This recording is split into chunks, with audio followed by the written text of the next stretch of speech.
श्री राम। मैं आचार्य कृष्णमोहन शर्मा आपका बहुत बहुत स्वागत करता हूं।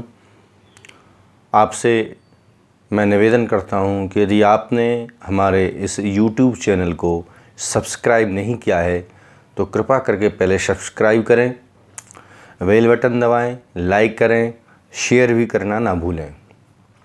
आज मैं आपके सामने बड़ी महत्वपूर्ण जानकारी लेकर आया हूँ। नांदी श्राद्ध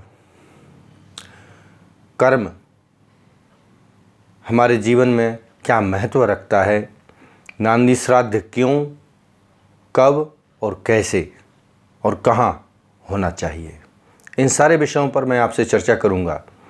सबसे पहले मैं आपको बता दूं कि नांदी श्राद्ध कर्म एक बड़ा महत्वपूर्ण कर्म है। नांदी श्राद्ध हमारे पितरों को संतुष्ट करने के लिए, हमारे पितरों को प्रसन्न करने के लिए नांदी श्राद्ध कर्म किया जाता है।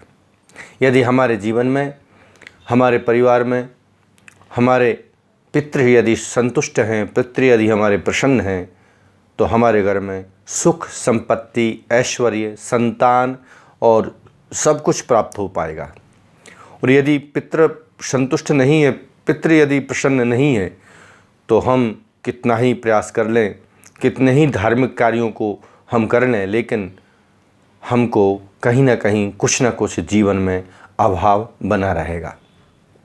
कोई भी हम मांगलिक कार्य हमारे परिवार में, घर में करते हैं, यथा विवाह करें, वास्तु शांति, गृह प्रवेश, यज्ञ अनुष्ठान, कोई भी मांगलिक कार्य यदि हम करते हैं, उस मांगलिक कार्य करने के पूर्व शास्त्रों में ऐसा विधान है कि नांदी श्राद्ध करना परम आवश्यक है। नांदी श्राद्ध क्या है?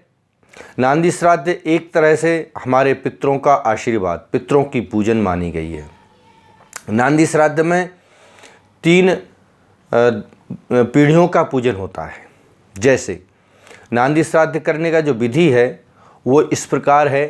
नांदी श्राद्ध जब हम करते हैं तो या तो 3 हम पिंड बनाएं, या हम 3 गोल सुपारी रखें, या हम 3 पुंज चावल के रखें किसी भी पात्र में, अथवा पत्तल पर या दोने में। यदि यह सामग्री नहीं है तो दर्भ सर्वश्रेष्ठ माना गया।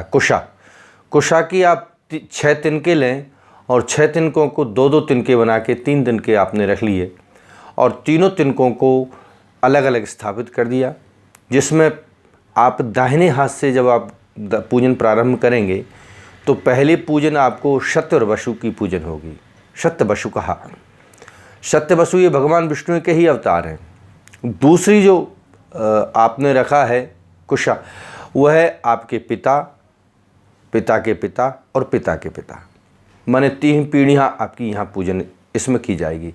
और तीसरी जो दर्भ आपने रखी है उसमें आपके नाना नानी और नाना नानी के पिताजी के पिताजी पिताजी, इस तरह से उनकी 3 पीढ़ी, इधर दादा दादी की 3 पीढ़ी और ये सत्यवसु, इन तीनों का विधिवत पूजन होता है। पूजन में जौ और द्राक्षा का उपयोग होता है, मुनक्का, द्राक्षा माने मुनक्का, इनका भोग, इनका पूजन इसमें कराया जाता है। विधिवत पूजन होने के बाद में तीनों पीढ़ियों को और तीनों कुशाओं को अवगंथित करके उस पत्तल में बांध करके रख दिया जाता है। जब हमारा कोई भी मांगलिक कार्य पूर्ण हो जाता है तो फिर उनको विसर्जन किया जाता है। नांदी श्राद्ध की विधि बड़ी महत्वपूर्ण विधि है। योग विद्वान द्वारा यदि हम हमारे कोई भी कार्य के लिए करने के पूर्व यदि कराते हैं तो इसका बड़ा महत्वपूर्ण फल प्राप्त होता है। हमारा जो मांगलिक कार्य है वह कार्य निश्चित रूप से पूर्ण होता है, सफल होता है और उसके पूरे पूरे शुभ फल प्राप्त हो पाते हैं। यदि नांदी श्राद्ध नहीं किया जाए तो कोई भी मांगलिक कार्य का पूर्ण फल मिलने में परेशानी होती है। इसलिए बहुत आवश्यक है प्रत्येक परिवार में, प्रत्येक घर में हमारे पितरों को प्रसन्न करने के लिए नांदी श्राद्ध अवश्य ही करना चाहिए। नांदी श्राद्ध के पश्चात नांदी श्राद्ध में 84 ब्राह्मणों के भोजन का विधान है। जब हम नांदी श्राद्ध संपन्न करते हैं तो ब्राह्मण भोजन का संकल्प किया जाता है। तो 84 ब्राह्मणों के भोजन में यदि हमारी क्षमता है कि हम 84 ब्राह्मणों को भोजन करा सकें तो बहुत उत्तम है, और यदि नहीं क्षमता है तो उसके फलस्वरूप, उसके एवज में आप द्रव्य दान कर सकते हैं अथवा आप सीधा दे सकते हैं, लेकिन नियम यही है कि 84 ब्राह्मणों का कम से कम भोजन होना चाहिए। नांदी श्राद्ध करने के पश्चात ब्राह्मण भोजन जरूर कराएं और अपने जीवन में सुख शांति समृद्धि प्राप्त करें, क्योंकि भगवान का पूजन भी तभी सफल होता है जब हमारे पितृ प्रसन्न हो जाते हैं, और प्रसन्न जब पितृ हो जाएंगे तो आपके घर में सुख शांति संतति समृद्धि सब कुछ प्रदान करेंगे। इसी तरह अपने पितरों को प्रसन्न करें, नांदी श्राद्ध जरूर करवाएं और विशेष जानकारियां लेकर मैं आपके सामने बराबर उपस्थित होता रहूँगा। फिर आपसे पुनः आग्रह करूँगा कि आप हमारे चैनल को सब्सक्राइब करें, लाइक करें, बेल बटन दबाएं, शेयर करना ना भूलें। और जय श्री राम।